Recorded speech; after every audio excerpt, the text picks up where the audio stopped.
Yo, Ron Murray, Mr. High School Holler. Glitz out, you did. Ron Murray, Mr. High School Holler, the biggest, coming to you live from the big station. And you know that we love it when guys come back to show love to the community. And with me, Waxahachie legend, Arizona State Sun Devil, All-American, All-Big 12, All-World Speed Skater, NFL Draft Pick, and now Detroit Lion, Keith Abney II. What's going on, Keith? My dog, what's good? Hey, good to see you, man. Once again, big congratulations on everything that you have achieved. Big salute to you. Thank you for taking time this evening. And let's talk about the camp you have coming up. The Dream Big Football Camp. Big shout out to Samaje. Going down Waxahachie High School, Saturday, June 27th. What's in store? Man, a whole lot of competing. Okay, like okay. Like so they're not just having fun. Yeah, This ain't no cute camp. Like, we gonna have our fun for sure. We gonna go out there and try to get better. You know, go out there and pour into the kids, getting as much game as possible, as much advice as possible, but still have fun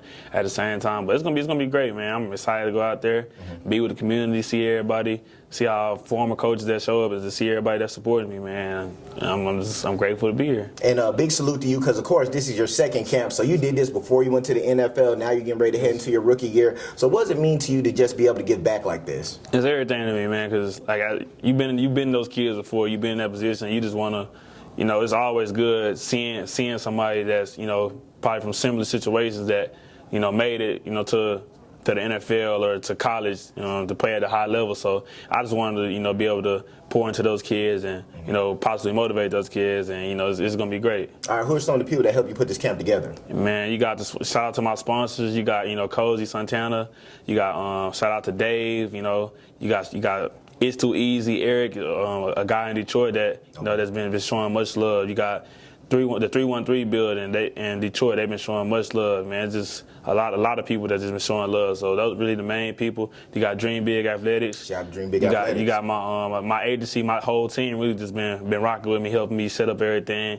My mom been on my side. Shout out to Mom. Yeah, Waxahachie High School been helping, got us Roll Tribe. You know what I'm saying? Using everything. So Arizona State didn't send a couple things for us to give to the kids. So really, my whole team, man, they've been doing their thing. All right, so talk about that moment when you got the call from the Detroit Lions and you were headed to the NFL. How was that? It was great. It was a blessing for sure. It was a long wait, longer than expected, I'd say. But yeah, man, just getting your name called, it's a dream come true. It's like a whole weight let off your shoulder, because you training for like four months. Just, you don't know where you're gonna be, but finally getting that call, man, it was great. And then going into a great situation with, you know, great people around, great coaches, and just I couldn't ask to be nowhere else, man. And, you know, it was a very emotional moment, and I'm just gonna make the best of it. All right, so let's go ahead and get to it. What was that moment that you realized, I'm in the NFL? In the NFL. What was that moment? Was it when you got to the facility? Was it practice? What was that moment for you? So it's like I said, it's been a couple moments, I'll say. First practice, first time walking in the locker room, seeing all the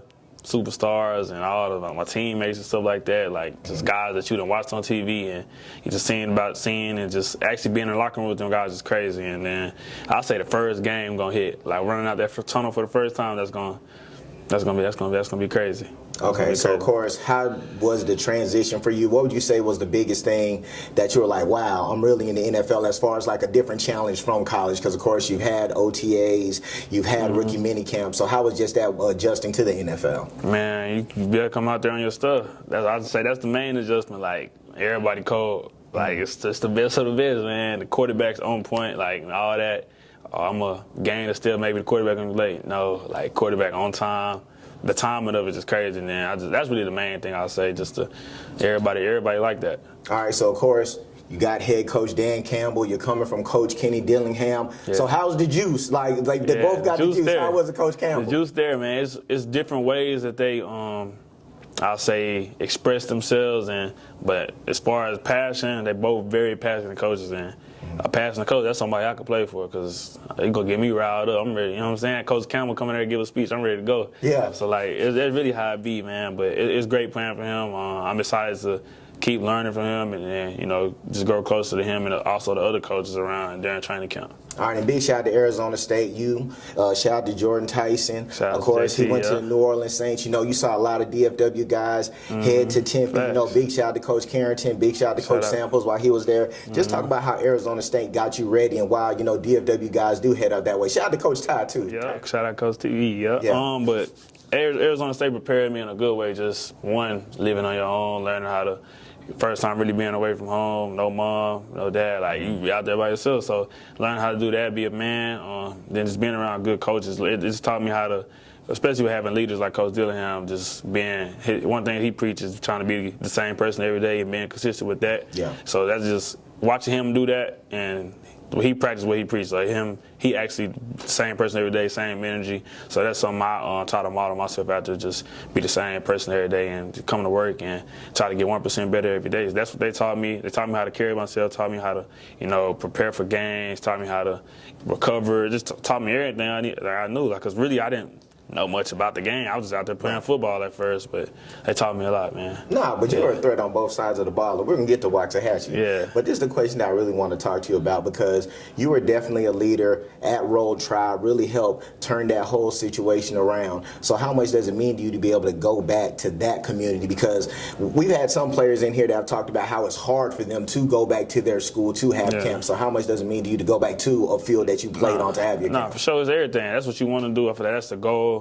Like, when you look back at it and you're like, dang, like you just want to leave an impact in the community. That's really my main goal. Like, how you want to be remembered. Right. Like, I want to be remembered in a good way. Somebody that was impactful, a role model to the kids. Just want to have a positive impact on the community. So it's a blessing for sure, and it's a dream come true being able to come back home once a year and be able to get back to the community. This is just the beginning. It's going to be more stuff. We're going to keep growing and growing. We're going to keep going up. It's going to be more events like this, and yeah, I'm excited for it. All right, Keith, so what are some goals for you as you go into your rookie year? Yeah, like the main goal, like the biggest goal, you'll say you want to, be rookie of the year. Like, that's a big individual goal, I'll say. But one, I just like focus on little things, like earning the trust of your teammates, earning the trust of your coaches, getting 1% every day, getting better every day. Being prepared when your name called, because you never know when your name will be called, especially as a rookie. So you don't want to blow that opportunity. And just being where your feet are, being coachable from the players and the coaches, just learning, just trying to be a sponge, learn from everybody. So, and obviously winning games, whatever my role is. That's starting on special teams, starting on defense. I want to be the best at my role and make the best of my opportunities. So win games, win a Super Bowl. Yeah, like that's what I'm trying to do. And that NFC North, you got some quarterbacks up there. You got to see Kyler Murray up there. You got Jordan Love up there. You got Iceman, Caleb Williams. So you definitely got to be ready for that. So one thing I do want to talk to you about, of course, you're a Waxahachie Indian. Big shout out to Coach Tyler. He made the move back to Denton Ryan, where he won a state championship as a defensive coordinator. Yeah. So Coach Williams, he was a defensive coordinator while you were there at Waxahachie. What do you think about that move, and what expectation do you have for the Indians? Man, I feel like the standard is still the standard. Like, I expect them to make a playoff run and get over that hump finally and get to that state championship. Coach Williams is the right man for the job. He's gonna do great things. He gonna run that program good, and Hatchie gonna keep winning. They just gonna keep going up and up, man. I feel like they're gonna end up getting over the hump and winning that big one soon. Okay, yeah, because I think when it comes to defenses, they definitely have one of the best in the state. It's like that offensive side of the ball, it all comes together. Like Jaquan Snell, he was one of our K104 1-800 Truck Rate Beast of the Week. So the defense has been there. Yeah. You know what I mean? So last but definitely not least, what game would you give to a lot of young people that want to be in the space that you are right now? Run your own race and keep working. Like, don't worry about nobody else. Keep working. Like, just work. Worry about yourself. Tunnel vision. Keep the main thing. Keep God first. And I feel like you do that, man, everything else gonna handle itself, man. All right, did you get your buffs yet? I ain't got my buffs yet. I'm real mad about that, because I was supposed to have them before I even went down there the first time. First game, I'm gonna have my buffs on. We walking out with the buffs on. That's what's up, man. We're going to be rooting for you, man. I appreciate you. Appreciate you, dog. Yes, sir. Yes, sir. Ron Murray, Mr. High School Holla, the biggest. The biggest. Yes, sir.